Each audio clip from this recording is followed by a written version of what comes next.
Die Beete sind noch weitgehend leer. In der Mitte habe ich bereits zwei Klettergerüste aufgebaut aus Bambusstangen, wo die schwarzäugige Susanne Thunbergia alata hochwachsen kann. Außen am Beet sieht man immer diese kleinen schwarzen Pinne. Das sind die Sprinklerköpfe einer Bewässerungsanlage, damit wir auch im Sommer bei Hitzeperioden nicht von Hand gießen müssen, sondern das Ganze automatisch nasshalten können. Das rechte Beet ist 32 Quadratmeter groß und soll in warmen Blütenfarben erstrahlen, von gelb, orange bis hin zu rot. Das linke Beet ist 55 Quadratmeter und bekommt kalte Farbtöne. Blau, Violett und Hellblau werden hier dominieren. Auch hier beginnen die Pflanzarbeiten wieder damit, dass zunächst die Leitstauden ausgelegt werden. Wir haben im hinteren Bereich 3 Bambusstöcke, die habe ich zusammengebunden und dort eine farbige Trichterwinde angepflanzt, die mit rosa Blüten später erfreut. Im vorderen Bereich habe ich schon Dahlienknollen ausgelegt, die werden später so 80 cm bis 1,20 Meter hoch und ab Juli hier richtig schöne große Blüten bringen.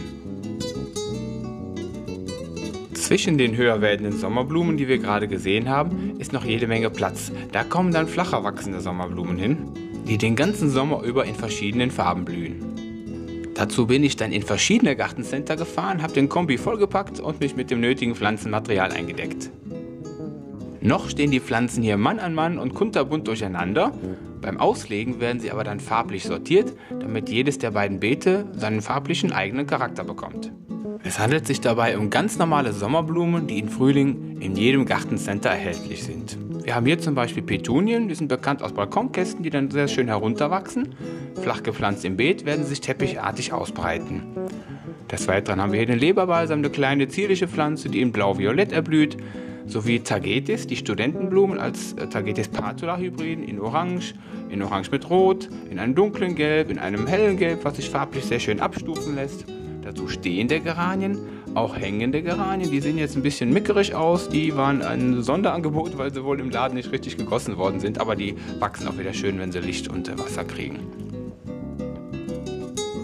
Zusätzlich zu den einjährigen Sommerblumen kommen auch Knollenpflanzen zum Einsatz, in dem Fall Dahlien. Die habe ich auch im Pflanzencenter gefunden. Die werden etwas tiefer gepflanzt als die Sommerblumen, so etwa 10 bis 15 cm tief, und ab dem Sommer werden sie uns mit sehr, sehr schönen, strahlenförmigen Blüten erfreuen.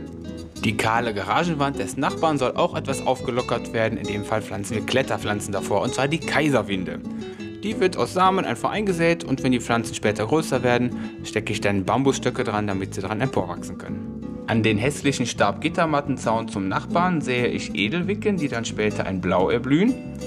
Und der Zaun zum vorderen Bereich am Bürgersteig bleibt frei, damit der Durchblick in den Garten gewährleistet ist.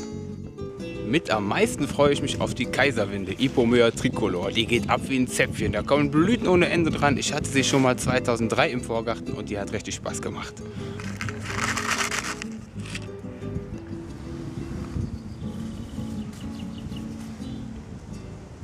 So, heute geht es an die Bepflanzung unseres Vorgartens. Wir haben bereits den Boden ausgetauscht, der war sehr steinig und sehr lehmig und haben einen sehr guten kompostreichen Boden nachgefüllt. In den letzten Tagen hat es viel geregnet, sogar gestürmt. Heute ist es trocken, die Sonne scheint und dann können die Pflanzarbeiten für den Vorgarten fortgesetzt werden.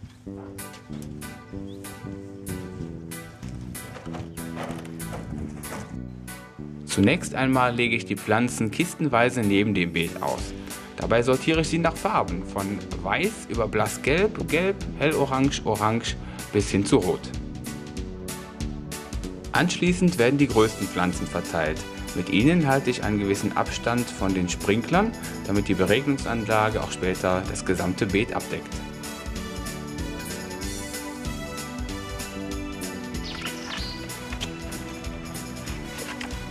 Zunächst einmal lege ich die Pflanzen kistenweise aus, um das Farbenspiel beurteilen zu können. Hier im Schwenkbereich des Tores brauchen wir besonders flachwüchsige Pflanzen. Da bieten sich Petunien an. Jeder kennt sie aus Balkonkästen, wo sie sehr schön herunterwachsen. Aber auch auf einem ebenerdigen Beet geben sie ein ganz tolles Bild ab, weil sie sich sehr ausbreiten und einen dichten Blütenteppich bilden.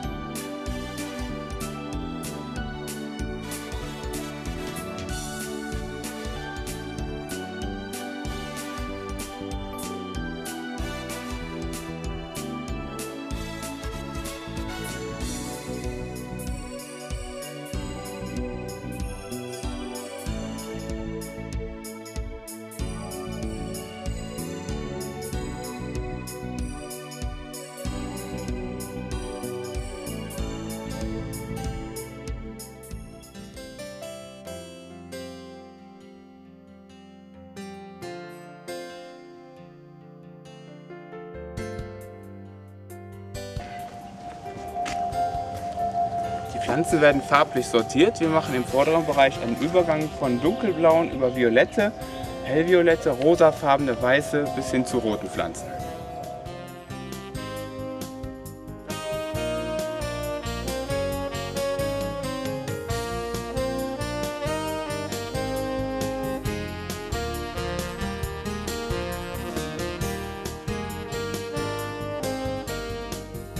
Durch die Pflanztätigkeiten haben wir den Boden etwas verdichtet und die Verdichtungen lockern wir jetzt wieder auf, indem wir mal gründlich mit dem Dreizahn durchgehen, aber dabei die Pflanzenwurzeln natürlich schonen.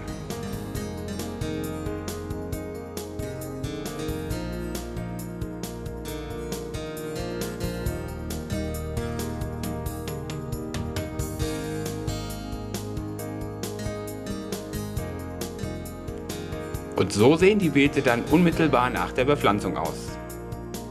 In den Abendstunden, wenn die Sonne nicht mehr brennt, wird dann kräftig angewässert. Wichtig beim Angießen ist, dass durchdringend gewässert wird, also bis in 20 cm Tiefe der Boden sehr nass gemacht wird. Es darf ruhig eine richtige Pampe sein, die da entsteht. Die sorgt nämlich dafür, dass etwaige Hohlräume zwischen den Wurzelballen und dem anstehenden Erdreich sich schließen. Nach 2 Wochen sind alle Pflanzen gut angewachsen. Lediglich die Bananenstaude hat einen kleinen Sonnenbrand bekommen, aber die nachgewachsenen Blätter waren dann an die neuen Belichtungsverhältnisse angepasst. Hier sehen wir auch schön, dass die eingesäten Pflanzen langsam aus der Erde herauskommen. Die Pflanzen sind jetzt noch relativ klein und wir sehen relativ viel offenen Boden zwischen den einzelnen Sommerblumen. Da wächst zunächst noch etwas Unkraut, was aber regelmäßig gejätet wird.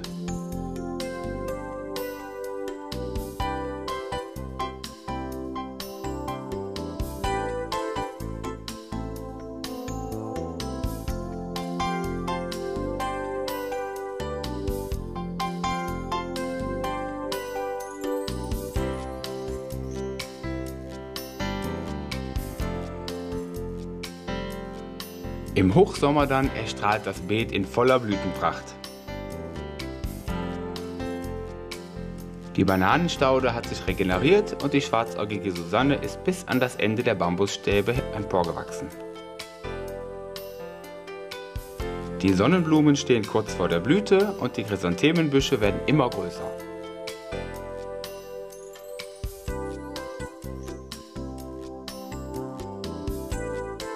Die Kaiserwinden vor der Garage des Nachbarn wachsen doch etwas langsamer als erwartet, weil sie Schatten bekommen von einem daneben stehenden Baum.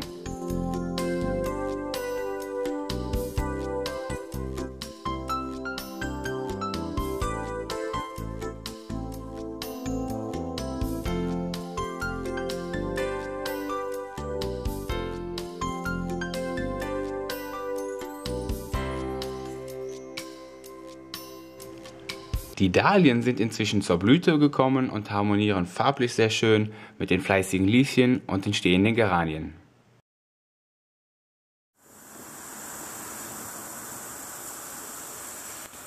Allgemein heißt es in Trockenperioden immer wässern, wässern, wässern, denn die Sommerblumen sind sehr durstig. Aufgrund des hohen Pflegeaufwandes plane ich bei meinen Kunden Sommerblumen immer nur auf ausdrücklichen Wunsch ein und dann auch nur auf einer relativ kleinen, überschaubaren Fläche im Zusammenhang mit einer automatischen Bewässerungsanlage. Das rosa-blaue Beet wird inzwischen auch von einer Phönixpalme im Kübel geschmückt. Von der Artzusammensetzung her besteht es aus Dahlien, aus Männertreu, aus Petunien, aus blaublühenden Wicken am Zaun, die jetzt schon sehr schön blühen und auch sehr intensiv von Insekten besucht werden. Die Kaiserwinde hat es dann im September trotz der etwas beschatteten Verhältnisse doch noch zu einigen Blüten gebracht. Eine Menge verschiedener Arten hat in das Beet Einzug gehalten, so zum Beispiel die Spinnenblume, die sehr groß wird, vorne in hellviolett der Leberbalsam, nochmal ein Bild von der blaublühenden Edelwicke, weiße Edellieschen, eine Gesamtaufnahme mit der Phönixpalme und den Kaiserwinden rechts, weiße Begonien, rosafarbene Begonien und die Buntnesseln, die eine sehr schöne Blattschmuckpflanze sind, hier als Nahaufnahme. Auch das gelb-orange-rote Beet ist im Hochsommer noch einmal dichter geworden. Die Sonnenblumen sind inzwischen zur Blüte gekommen und locken zahlreiche Bienen an.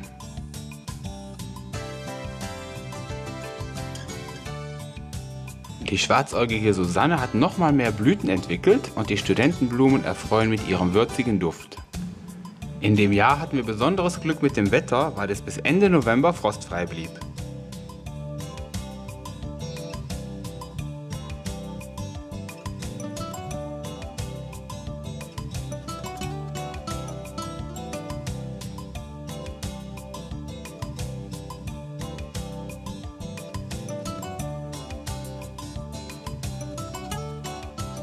Inzwischen ist die Saison weiter vorangeschritten. Wir schreiben Anfang Oktober und der Vorgarten steht noch immer in voller Blüte.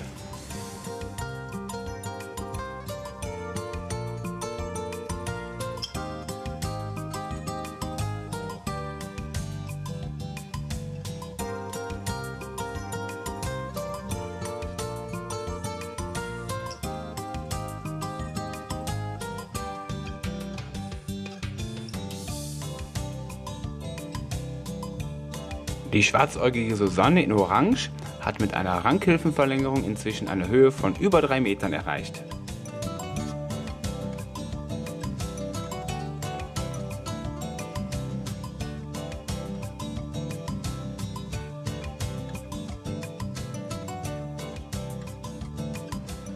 Mir hat es großen Spaß gemacht, die Entwicklung der Pflanzen zu beobachten, und auch viele Passanten haben sich daran erfreut.